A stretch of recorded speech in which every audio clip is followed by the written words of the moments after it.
जो भी मोबाइल दिन में 10 घंटा यूज करता है वो भीख मांगेगा, और जो 15 करता है वो पागल हो जाएगा। मोबाइल यानी मौत। हमको बेवकूफ बना दिए, तुम हो बेवकूफ, तो हारना तो पक्का है। मेरी जिंदगी में एक ही चीज क्लियर है, मोबाइल यानी मौत। जो भी मोबाइल दिन में 10 घंटा यूज करता है वो भीख मांगेगा, और जो 15 करता है वो पागल हो जाएगा। क्योंकि मोबाइल ने तुम्हारी सबसे प्रेशियस चीज छीन ली, सोचना। तुम्हारे रिश्ते छीन लिए। पहले जब हम अकेले होते थे तो अपने दोस्तों के साथ बैठते थे, अब हम अकेले होते ही नहीं। मतलब हम अपने समय की बात बता रहे हैं कि हमें शाम को निकलना ही होता था। एक पर्टिकुलर एरिया होता था, चाय की दुकान होती थी, वहां सब इकट्ठा होते थे, एक चाय लेते थे और भी बहुत कुछ लेते थे और बैठते थे और डिस्कस करते थे, एक दूसरे से बात करते थे, कंपनी देते थे, एक दूसरे को मोटिवेट करते थे, एक दूसरे की परेशानी में हिस्सेदारी करते थे। ये दोस्ती का मतलब होता था। किसी के फादर एडमिट है तो उसके साथ रात भर हम भी हॉस्पिटल में रहते थे, उसको हिम्मत मिलती थी। तो जब हमारे फादर बीमार हुए तो वो लोग हमारे साथ हॉस्पिटल में रहे, इसको भाईचारा कहते थे। मोबाइल ने वो सब मार दिया, मोबाइल ने वो सब मार दिया, सब खत्म कर दिया। आपको जरूरत ही नहीं जब तक आप क्रिटिकल कंडीशन में नहीं आएंगे। भाई आप किसी के पास कब जाएंगे? जब आपको किसी की जरूरत है। मोबाइल ने आपकी जो जरूरत है दूसरों की वो खत्म कर दिया। और सबसे बड़ा झटका दिया, हम कभी क्लास में मोबाइल लेके नहीं आते, कभी। इतनी इज्जत दिया इस प्रोफेशन ने, इतना पैसा दिया और दिए ही जा रहा है, कंपनी पे कंपनी छोड़े जा रहे हैं। बहुत लोग कह रहे थे कि इकरा में नहीं पढ़ाएंगे, अनअकैडमी में चले गए। इकरा मेरी कंपनी है, पढ़ाने ना पढ़ाने का सवाल ही नहीं उठता। अनअकैडमी वाले ज्यादा पैसा दे रहे थे।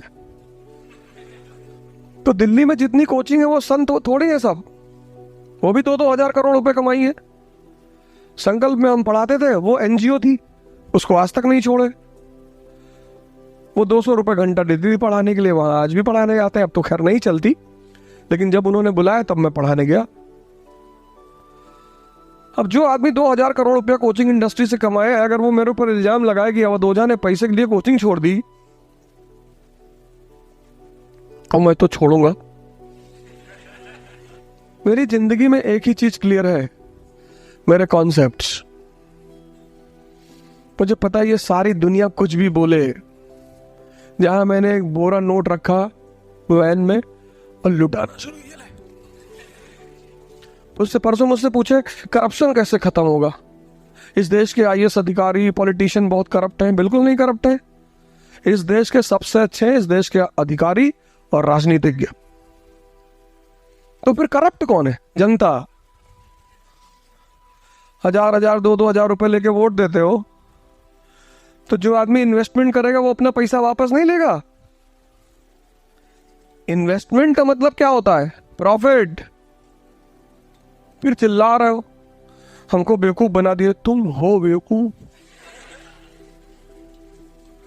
जब तक इस देश का आदमी शराब और पैसे के बदले में वोट देना नहीं छोड़ेगा, तब तक इस देश में करप्शन कभी नहीं खत्म होगा। तो इस तरह से करप्शन इस देश की जनता में है, ना तो ब्यूरोक्रेसी में है और ना राजनीति में है। आप एक बार एक ऐसा आदमी चुन के देखो जिसने आपको 1 रुपया ना दिया हो, और फिर वो करप्शन करे तो बताओ हमें। क्योंकि जो सेवा भाव से आ रहा है वो क्यों आपको पैसे देगा? जैसे हमसे कोई कहते हैं कि इलेक्शन लड़ जाओ, पहले तुम लड़ेंगे नहीं, लेकिन अगर लड़ जाए तो हारना तो पक्का है। एक चीज तो गारंटी है कि हार जाएंगे, वोट नहीं मांगेंगे। तुम्हारी गर्ज हो तो दे दो, क्योंकि तुम्हारे लिए काम करने आया है। अब तुमको पढ़ाने आए, तुमको रास्ता बताने आए, तुम्हारा ही पैर छुए कि स्टूडेंट नाराज बाहर में जाओ, भाग जाओ, हटो यहां से। तो तुम्हें 1-2-3 काम करने पड़ेंगे। ये जो नेता तुम्हारे पैर छूते हैं, इनको रोकना पड़ेगा कि भैया पैर मत छुओ हमारा। ये इन्वेस्टमेंट कर दें। आज मैंने तुमसे कहा इस बात को याद रखना, करप्शन हिंदुस्तान की पब्लिक में है, ना ब्यूरोक्रेसी में है, ना पॉलिटिशियन में है। जिस दिन इस देश की जनता पैसा लेकर और दारू छोड़कर वोट देना शुरू कर देगी, कोई नेता कोई अधिकारी एक पैसा किसी से नहीं लेगा। एक एक इलेक्शन में 20-20, 25-25, 30-30 करोड़ रुपए खर्चे होते हैं, तो जिसने घर से पैसा लगाया वो निकालेगा नहीं।